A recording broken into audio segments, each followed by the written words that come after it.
Paz de Cristo, ADVEC São Paulo. Amém. Glória a Deus. Aleluia. Abra sua Bíblia no livro de Apocalipse, capítulo de número 3. Louva a Deus pela vida do pastor Christian, pastora Daniele, pastor Nunes, pastor Gustavo, todos os demais companheiros, a Igreja do Senhor Jesus que está aqui. Vamos encerrar esta série de mensagens, uma série tão abençoada, que você fez aqui 7 quartas-feiras. Você participou de 7 quartas-feiras, aprendendo sobre as 7 cartas do Apocalipse. Então vamos abrir a nossa Bíblia e encerrar esta série lendo este texto, que é o texto a partir do versículo 14, Apocalipse 3, versículo 14 em diante. Diz assim a palavra de Deus: E ao anjo da igreja que está em Laodiceia escreve: Isto diz o Amém, a testemunha fiel e verdadeira, o princípio da criação de Deus. Eu sei as tuas obras, que nem és frio nem quente. Tomara que foras frio ou quente. Assim, porque és morno e não és frio nem quente, vomitar-te-ei da minha boca. Como dizes, rico sou, e estou enriquecido e de nada tenho falta, e não sabes que és um desgraçado e miserável, e pobre, e cego e nu? Aconselho-te que de mim compres ouro provado no fogo, para que te enriqueças, e vestes brancas para que te vistas, e não apareça a vergonha da tua nudez, e que unjas os teus olhos com o colírio para que vejas. Eu repreendo e castigo a todos quanto amo. Sê, pois, zeloso e arrepende-te. Eis que estou à porta e bato. Se alguém ouvir a minha voz e abrir a porta, entrarei em sua casa e ele comigo. Ao que vencer, lhe concederei que se assente comigo no meu trono, assim como eu venci e assentei-me com meu Pai no seu trono. Quem tem ouvidos, ouça o que o Espírito diz às igrejas. Glória a Deus.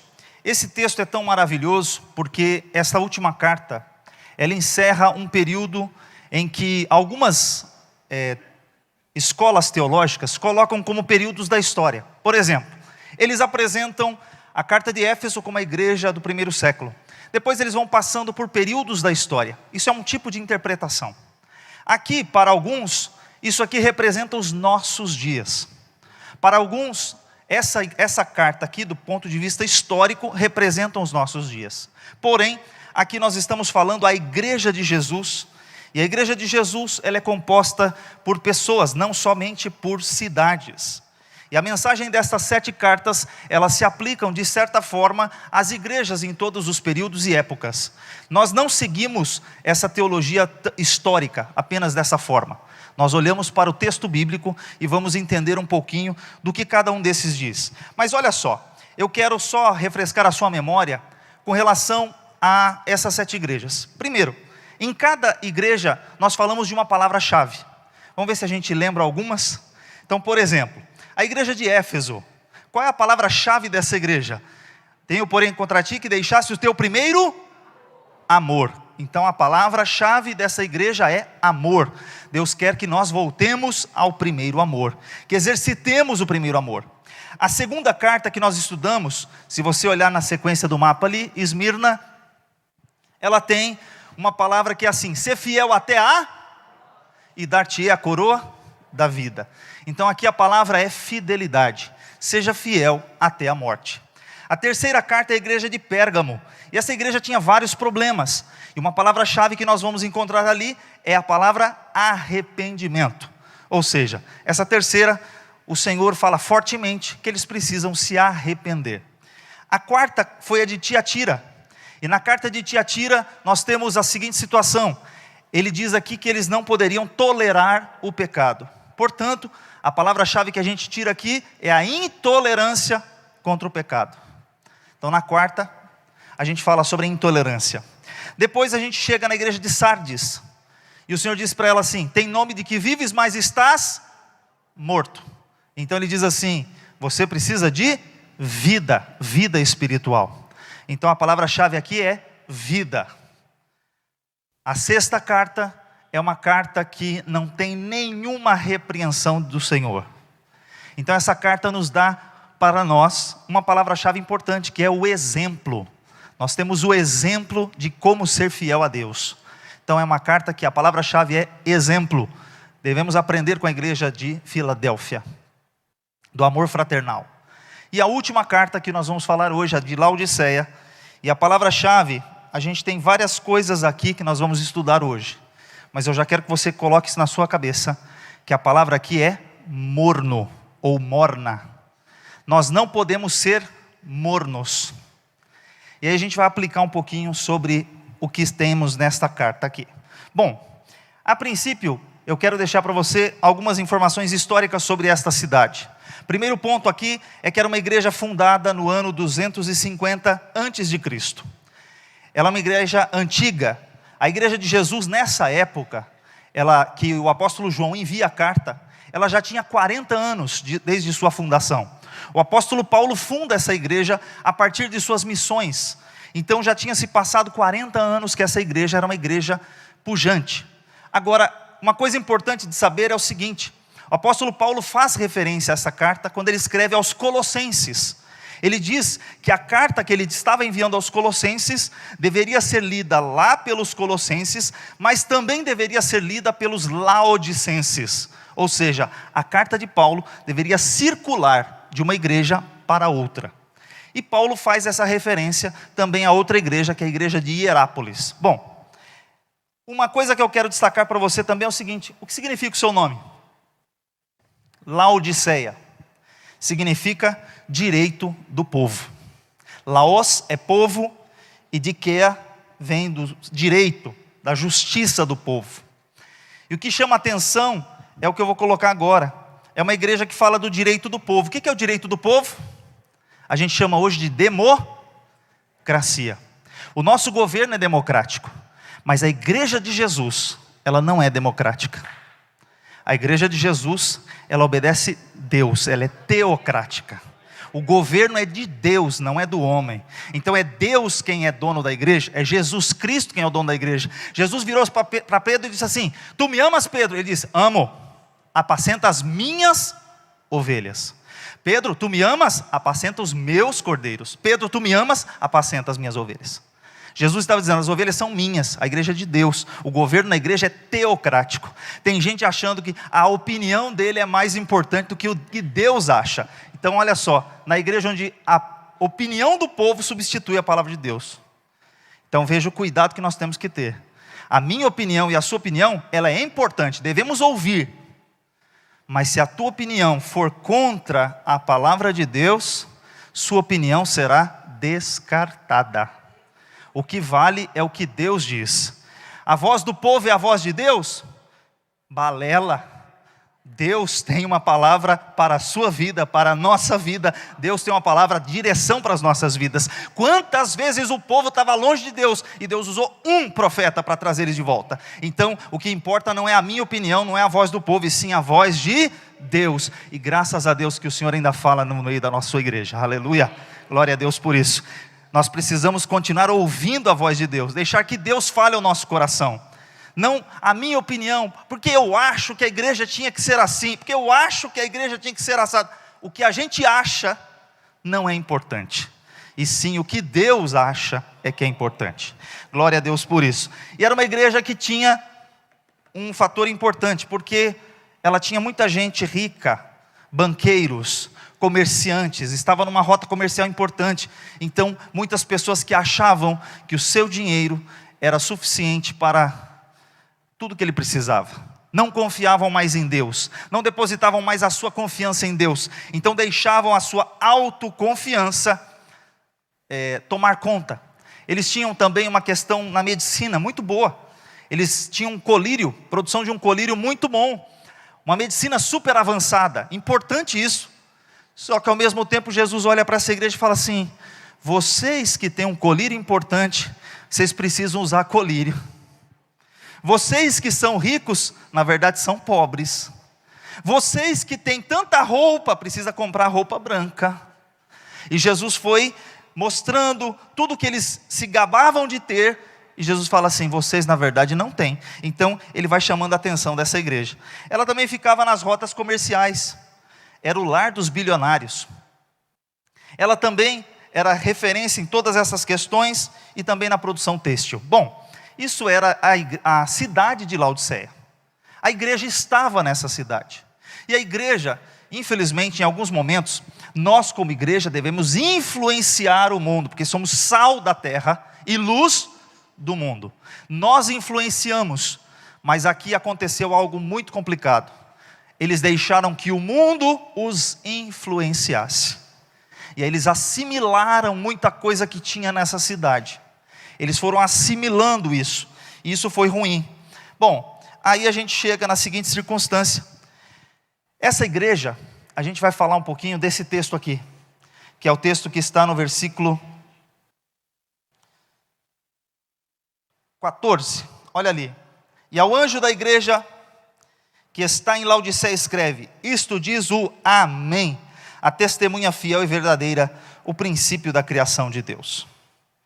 A igreja de Laodiceia é interessante porque, quando você lê o texto, ela não é uma igreja perseguida como a igreja de Esmirna. Ela não é perseguida. Não tem perseguição do Império Romano matando crentes. Não, não tem.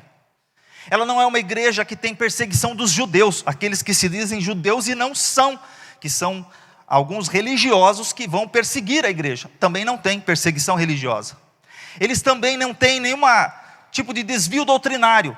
Não está falando aqui de Nicolaíta, que tem doutrina promíscua, não está falando de Jezabel, não está falando de doutrina de Balaão. Eles não têm desvios doutrinários. Mas eles têm um problema sério, que é essa autoconfiança. Se achar que são autossuficientes, não precisam de Deus. O problema do dinheiro, quando o texto diz que você não pode servir a dois senhores, a Deus e ao dinheiro. Muitas pessoas colocaram o dinheiro como Deus e esqueceram-se do Senhor. Então aqui ele fala sobre esse detalhe importante. Aí a gente chega ao seguinte, a palavra que diz aqui, e ao anjo da igreja que está em Laodiceia escreve, isto diz o Amém. Aqui é a primeira vez que você vê a palavra Amém como se fosse um nome próprio. Jesus se apresenta, eu sou o Amém. E o que é Amém? O que significa a palavra Amém? A gente fala sempre. A gente pergunta as coisas e os irmãos respondem, Amém. A gente fala alguma coisa e o irmão diz, Amém. Você é abençoado e você responde, Amém. Deus vai te dar vitória e você responde, Amém. Por quê? A gente diz assim, Amém significa assim seja. Mas Amém não é só o assim seja. É um pouquinho mais profundo que isso. Amém, ele significa eu creio, eu acredito, que vem da palavra ani ma'amin. Eu acredito. Por isso que ele diz, eu sou fiel e verdadeiro. Mas também não é só eu acredito. Quando eu digo para você, você é abençoado e você diz amém, você está dizendo, eu acredito que eu sou abençoado. Eu creio que eu sou abençoado. Mas também não é só isso. Os judeus usavam o amém como El Melech Neeman. O que significa isso? Deus é o rei fiel. Então Jesus está dizendo assim, eu sou quem reina na sua vida e eu sou fiel. Aquilo que eu digo vai se cumprir. Eu sou fiel. Deus é fiel. Quando Jesus dizia, eu sou o amém, que os judeus dizem, Deus é rei fiel. Jesus é rei fiel. Aleluia. Ele reina. Sabe por que ele reina? Porque ele termina. Qual foi a promessa que Jesus terminou? Ele diz assim, eu sou o amém, sou rei. Como que ele terminou a carta? Ele diz assim, ao que vencer, lhe concederei que se assente comigo no meu trono. Quem tem trono é o quê? Rei.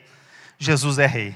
Jesus está no comando. Ele está no comando da sua vida. Jesus é soberano. O que ele fala, vale. O que ele fala é verdadeiro. Jesus é rei. Então Jesus está dizendo aqui, eu sou rei. Ele está dizendo já no começo, eu sou o amém. Mas o texto continua. Isto diz o amém, a testemunha fiel. A palavra testemunha aqui também significa mártir. A pessoa que é uma testemunha. Uma pessoa que vai até o fim. Jesus foi até o fim para confirmar o que ele falou. Então ele é testemunha fiel. Mas ele também diz o seguinte, o princípio da criação de Deus. Aqui é uma parte importante que você precisa saber.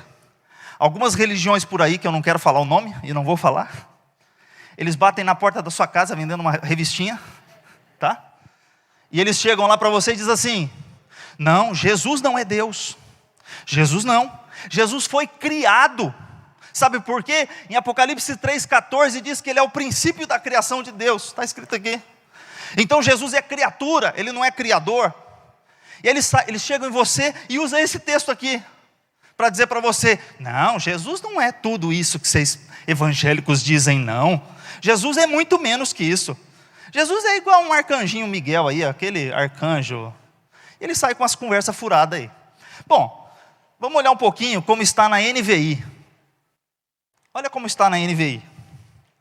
Ao anjo da igreja em Laodiceia escreva: estas são palavras do Amém, a testemunha fiel e verdadeira, o soberano da criação de Deus.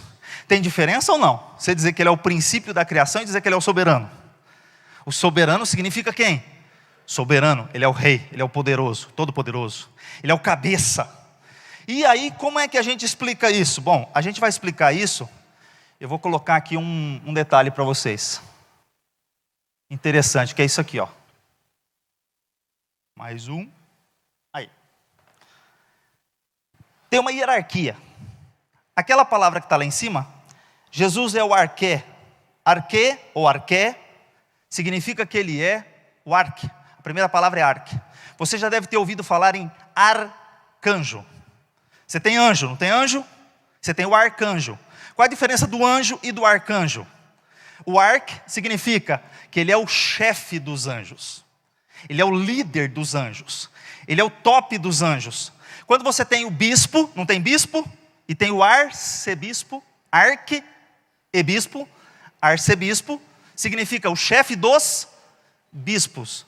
Você tem um arquipélago, que é um grupo de ilhas. Você tem ilha e você tem um grupo de ilhas. Então você tem um arquipélago, um conjunto.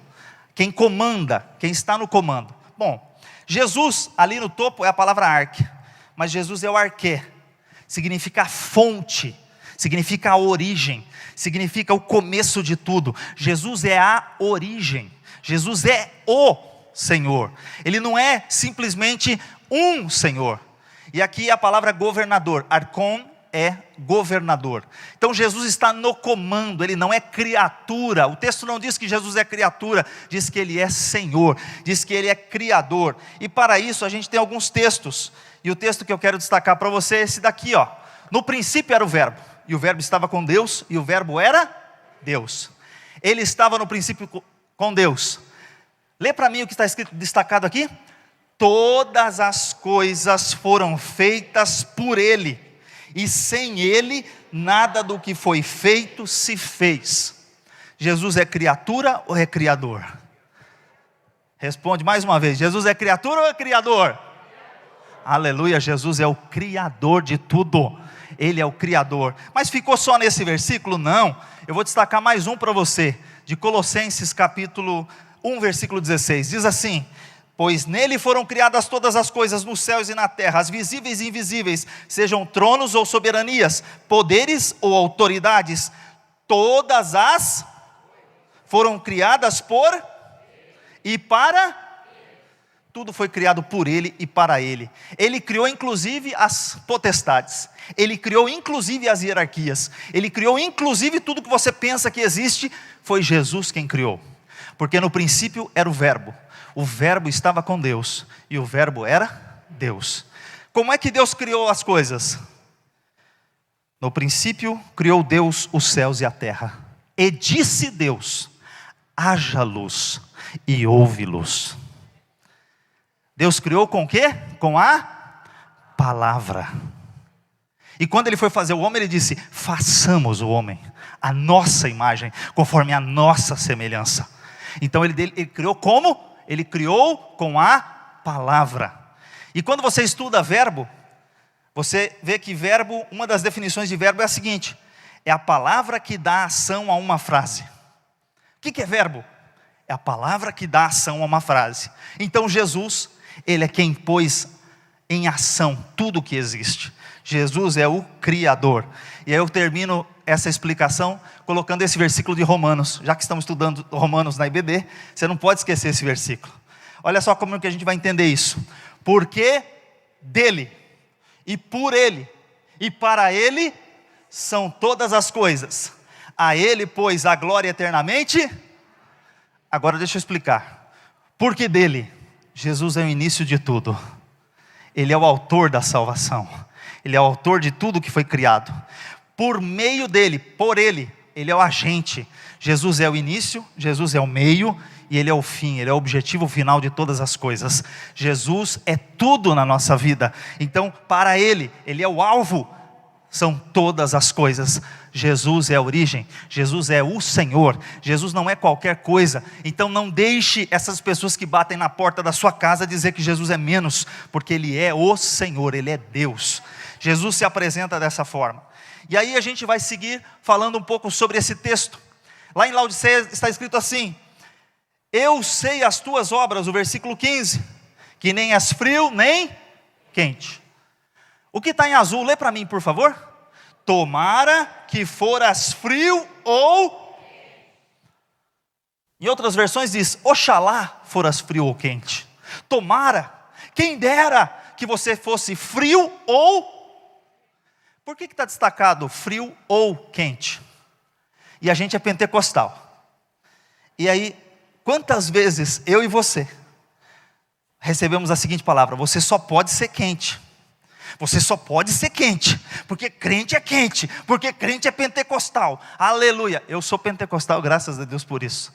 Fui batizado com o Espírito Santo com 12 anos de idade. Antes de descer as águas, eu fui batizado com o Espírito Santo. Falava em línguas, falo em línguas, melhor dizendo. Vai falar que não fala mais. Misericórdia, falo em línguas estranhas, porque somos pentecostais. Somos uma igreja pentecostal, igreja do fogo. Aleluia, glória a Deus por isso. Tem fogo aí, irmão? Aleluia, tem fogo aí. Somos pentecostal. Ainda a gente dá glória a Deus, a gente tem fogo no coração. Mas só que é o seguinte, o texto não diz isso. Vamos ver o que o texto diz. Tomara foras frio ou... Você pode ser frio ou quente. Deus está dizendo aqui, Jesus está dizendo, eu quero que você seja frio ou quente. E para isso eu tenho que fazer outra explicação para você. Quando você olha esse mapa aqui, você tem 3 pontinhos laranja, amarelo ali. Um é a cidade de Hierápolis, lá no topo. Embaixo é Colossos e no meio, Laodiceia. A cidade lá de cima, Hierápolis, é uma cidade interessante porque ela tem águas quentes. É como Caldas Novas. Você vai, são águas termais, água quente. Você vai para cá, Colossos, perto da montanha, água geladinha, refrescante. E você chega em Laodiceia, ela não tem água. Ela recebe água encanada. A água quente que desce lá de Hierápolis, pela tubulação, pelos canos, pelos aquedutos. Quando chega a água, ela chega morna. Se você beber a água, te dá ânsia de vômito. Água morna dá ânsia de vômito. Se você pegava a água de Colossos e tentasse encanar para lá, o sol quente em cima, para chegar também a água chegaria morna. Eles não tinham rios. A água encanada é levada por aquedutos. Então, o grande problema deles era esse. Vamos pensar um pouquinho agora, a partir dessa imagem aqui. Eu não sei se tem som ali, se dá para pôr um som.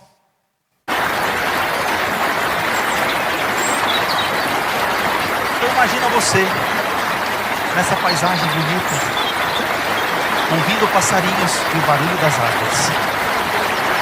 E essa água aqui é uma água refrescante. É uma água que te dá refrigério. Te dá até vontade de beber água. Aleluia. Tem água aí, glória a Deus.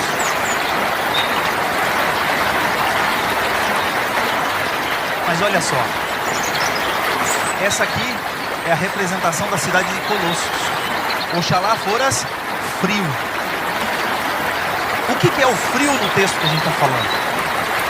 Então você está aqui imaginando essa água maravilhosa e de repente você se encontra o seguinte. A primeira aplicação que eu quero fazer para você. Você pode ser refrigério para a vida de alguém. Você pode ser refrigério para a vida de alguém. Você pode ser frio, não é frio espiritualmente, não. Não é frieza espiritual que o texto está dizendo. Não tem nenhuma questão de frieza espiritual, porque você tem que ser quente mesmo no Espírito Santo. Agora, não é frieza espiritual que o texto está dizendo. O texto está dizendo que você, a sua vida, precisa fazer o bem para outras pessoas. A sua vida, o Senhor Jesus está dizendo, você, a sua vida, a sua palavra, o seu modo de ser, o seu modo de agir, precisa trazer refrigério para a vida de outras pessoas. E quando você olha para a água na palavra de Deus, o que significa água na Bíblia? Ele é símbolo da palavra. Vós já estáis limpos pela palavra que vos tenho falado. A palavra de Deus é símbolo da água. Então o Espírito Santo quer que você use palavras para trazer refrigério para o aflito. Olha só, quando a gente lê o Salmo 23, que coisa linda que está o Salmo 23. Quando você começa a olhar para o Salmo 23, você olha lá, o Senhor é o meu pastor, nada me faltará. Deitar-me faz em verdes pastos, guia-me mansamente às águas tranquilas, refrigera a minha alma. Sabe que o Senhor quer que você tenha refrigério, que a sua vida seja refrigério para os outros, que você seja instrumento de bênção para alcançar outras vidas, que a sua vida possa refrigerar outros, que a tua vida possa trazer algo bom para os outros. Você pode ser e você deve ser refrigério. Sabe o que Jesus disse em Mateus 11, 28? Vinde a mim, todos que estáis cansados e oprimidos, eu vos aliviarei. Jesus quer aliviar o fardo, e Jesus está usando você para falar de Jesus para outras pessoas, para aliviar o fardo da vida delas, para que elas possam encontrar Jesus, encontrar o descanso verdadeiro. Jesus quer usar a sua vida, porque o jugo de Jesus é suave, o seu fardo é leve. Olha só o que está escrito em Colossenses 4, 6. A vossa palavra seja sempre agradável, temperada com sal, para que saibas como vos convém responder a cada um. Então ele está dizendo aqui, olha, a vossa palavra, que ela seja sempre agradável. Por isso que a Bíblia diz assim, pode porventura uma fonte jorrar 2 tipos de água? Não dá. O servo de Deus, ele tem que jorrar somente um tipo de água. E a água que a gente tem que jorrar é uma água boa, é uma água que refrigera, é uma água que é a da palavra de Deus para fazer o bem para as pessoas. A palavra seja sempre agradável, temperada com sal, para que nós possamos responder a cada pessoa que estiver ao nosso redor. Então a gente é usado por Deus para ser frio, refrigério. Então você pode ser refrigério na vida de alguém, amém? Glória a Deus, você crê também, glória a Deus por isso, que Deus quer usar a sua vida. Agora a segunda imagem que eu quero mostrar, pode abaixar um pouquinho o som, que está mais alto, pode abaixar um pouquinho. Essa segunda imagem é a cidade de Herápolis, ou Pamukkale. Essas piscinas são piscinas de água quente, a mais de 40 graus. Essa piscina, ela está na cidade de Herápolis, que é aquela que eu mostrei no mapa. É daqui que saía a água. Isso aqui não é algodão não, e não é neve, é calcário, e também não é sal. A água aqui é doce. Então essa água aqui é doce, aqui é o calcário. Essa água é quente. E para que serve água quente, irmão? Água termal, ela é boa para a saúde. A água termal, ela vai ser no sentido de você se recuperar as suas forças. Então, é para a saúde. Então, como que a gente aplica isso daqui? A gente aplica dizendo o seguinte: se você é frio e é refrigério, glória a Deus, que você está aliviando a dor de alguém. Mas Jesus também quer que você seja a cura, seja quente. Você pode ser a cura para muitas pessoas. Deus quer usar a sua vida para curar almas feridas, pessoas que estão sofrendo, pessoas que precisam de uma palavra, pessoas que precisam de uma orientação. Você pode ser essa pessoa que Deus quer usar. Então, você pode olhar para o seu irmão e falar assim, ó, Deus quer usar a sua vida para curar pessoas. Deus quer usar a sua vida, aleluia. Deus quer usar a sua vida, glória a Deus. E sabe qual é a base que eu tiro para isso também?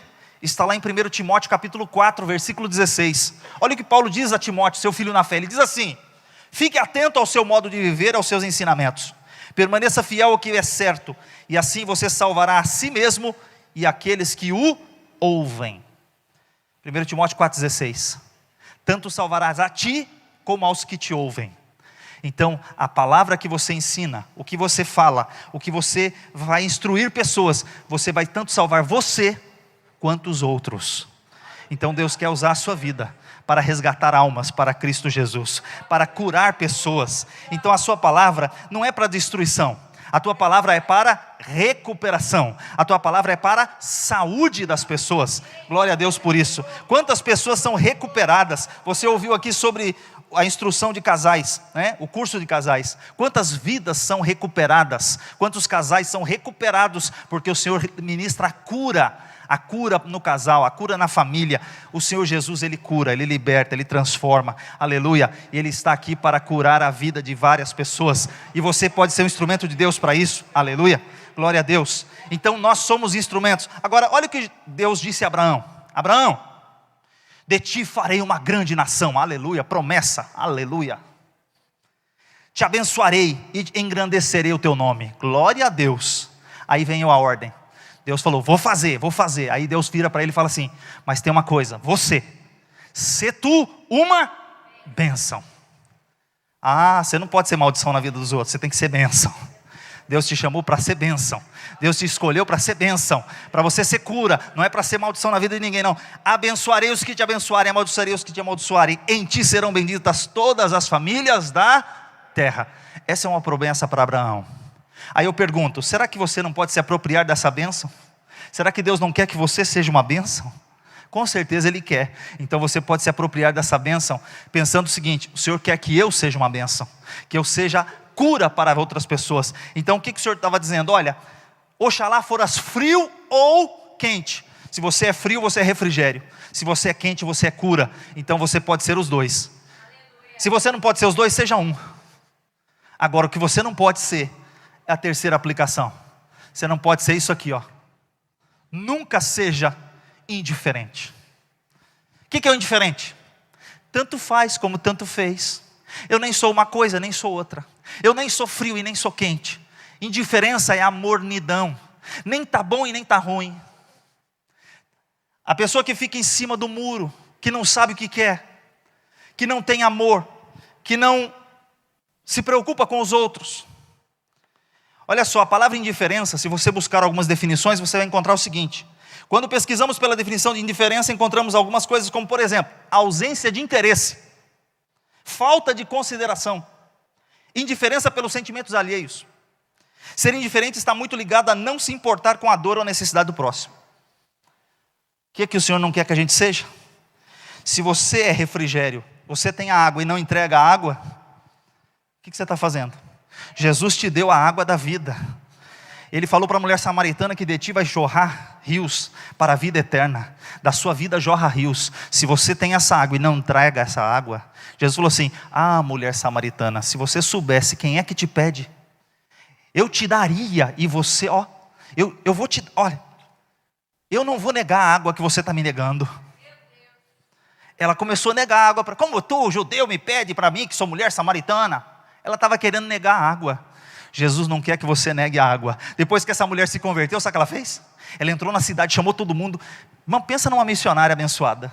Depois que ela entendeu a mensagem, ela chamou a cidade e levou muitas pessoas para Jesus. E Jesus curou tantas vidas naquele lugar, em Samaria, em Sicar. E o nome do Senhor Jesus foi louvado naquela cidade. Então não seja indiferente. Olha só o que Elias disse nos desafios aos profetas. Ele disse o seguinte: então Elias se chegou a todo o povo e disse: até quando cocheareis entre dois pensamentos? Se o Senhor é Deus, segui-o. Se Baal é, segui-o. Porém, o povo lhe não respondeu nada. Sabe o que significa isso? Indiferença. O povo não sabia, Baal ou Deus? Deus ou Baal? Quem que a gente segue? Ficavam oscilando entre dois pensamentos. Eles estavam mornos, não sabia o que fazer. Aí Elias pega e desafia o povo.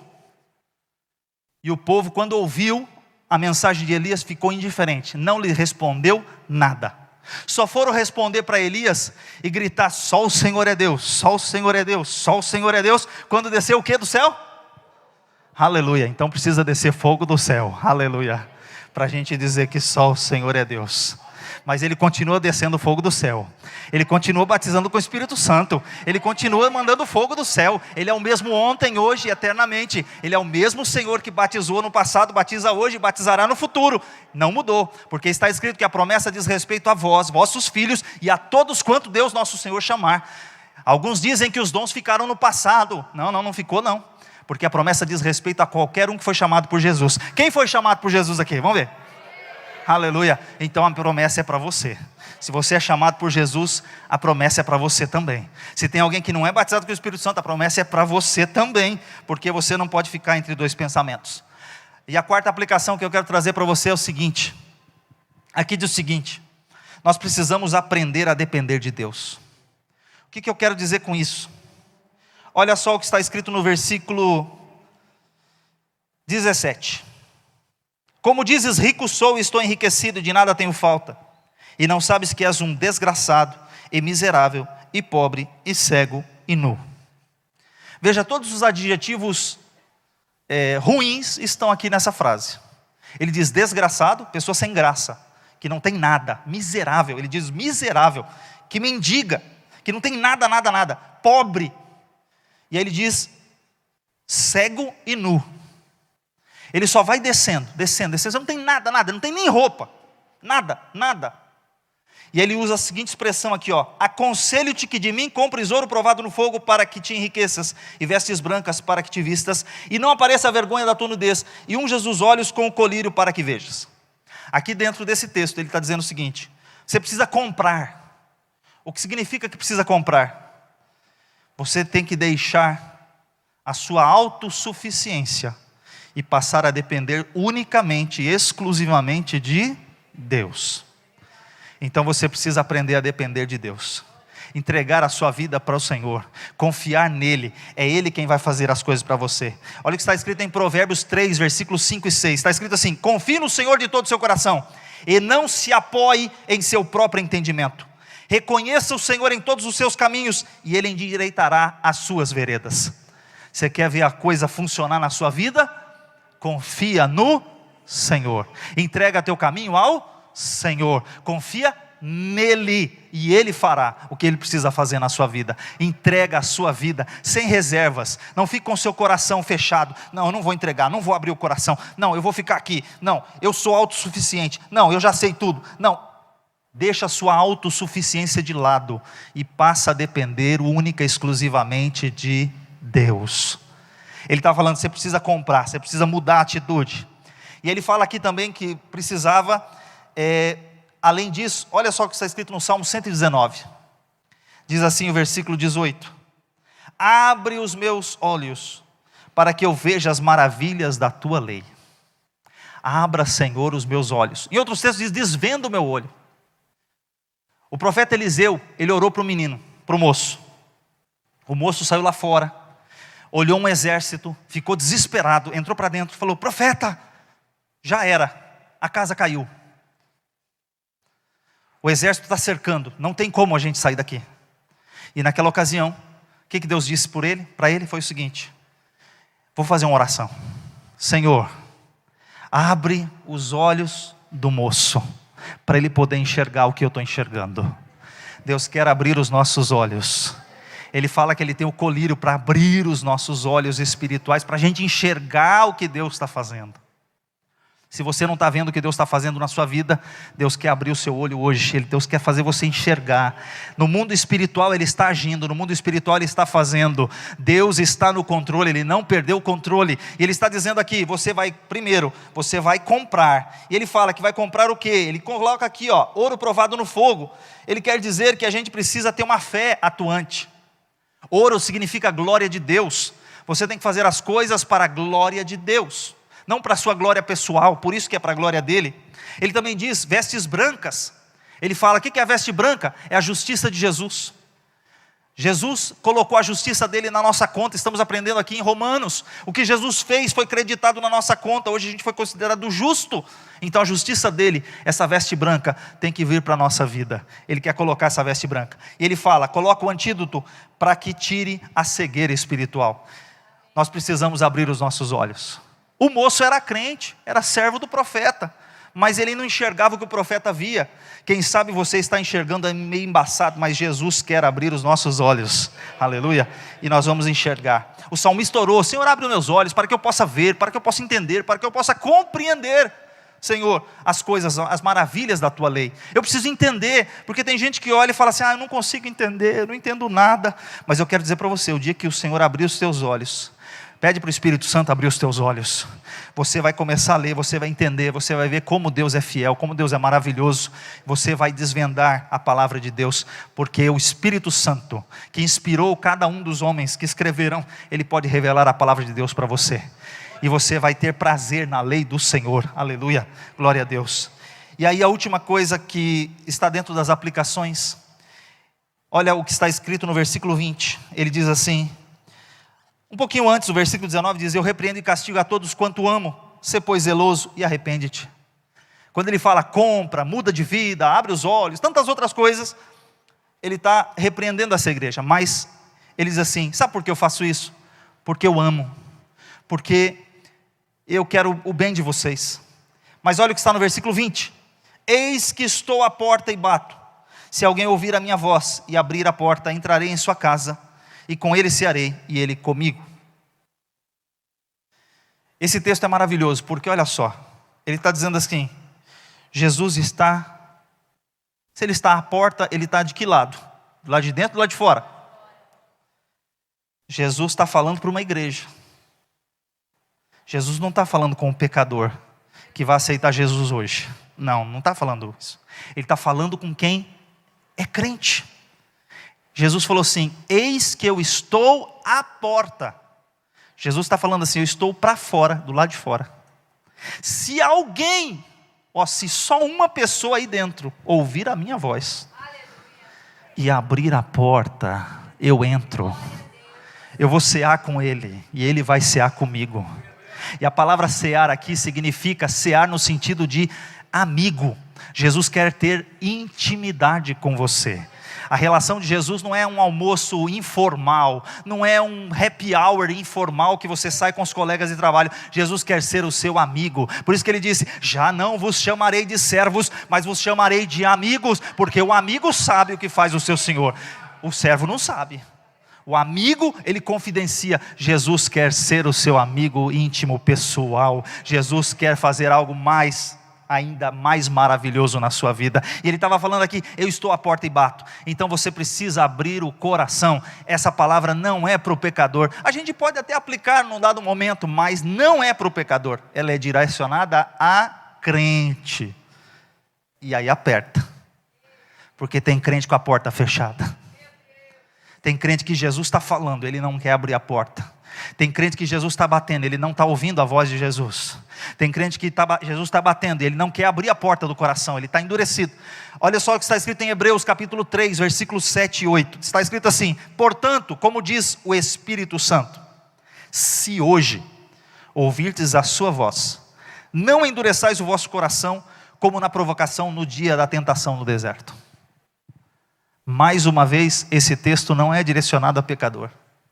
Ele está falando assim, lá no deserto, uma geração de quase 2 milhões de pessoas, eles me provocaram no deserto, 2 milhões de pessoas, de 12 espias, só 2 abriram o coração. E aí ele estava falando aqui, se hoje você ouvir a voz do Espírito Santo, o que você tem que fazer? Abre a porta, abre a porta, deixa o Espírito Santo fazer a mudança que ele quer fazer. Deixa ele agir como ele quer agir. Ele é o dono da casa, é ele quem manda na casa, é ele quem faz o que precisa ser feito, é ele quem vai tomar conta da casa. Você não vai dar um cômodo só para Jesus, não, você vai dar a casa toda. Senhor, entra, achar a casa é sua, faz o que o Senhor quiser. É exatamente, você tem que abrir e deixar o Espírito Santo fazer o que ele quiser. E ele diz, se você abrir o coração, então você vai receber a bênção. Se você abrir o seu coração, Jesus vai fazer o que precisa ser feito. Então ele estava falando, abre a porta do seu coração, não endureça, não seja resistente, ouça a voz do Espírito Santo. Aí nós chegamos à seguinte conclusão: como Jesus, Ele quer que a gente abra a porta do nosso coração. E aqui a gente olha o seguinte, Jesus dá várias oportunidades. As 7 cartas nos revelam algumas coisas. Agora não só a de Laodiceia, eu quero fechar aqui. Todas essas cartas nos ensinam algumas lições. Por exemplo, antes de Jesus trazer qualquer tipo de juízo, primeiro, Ele dá a oportunidade de arrependimento. Em todas as cartas Ele usa, arrepende-te, muda, eu estou aqui, eu quero que você mude, eu quero que você seja uma pessoa melhor. Jesus sempre dá oportunidades para a gente mudar. Segunda lição, os que rejeitam o arrependimento. O que eu disse? Os que rejeitam o arrependimento, esses vão ser condenados.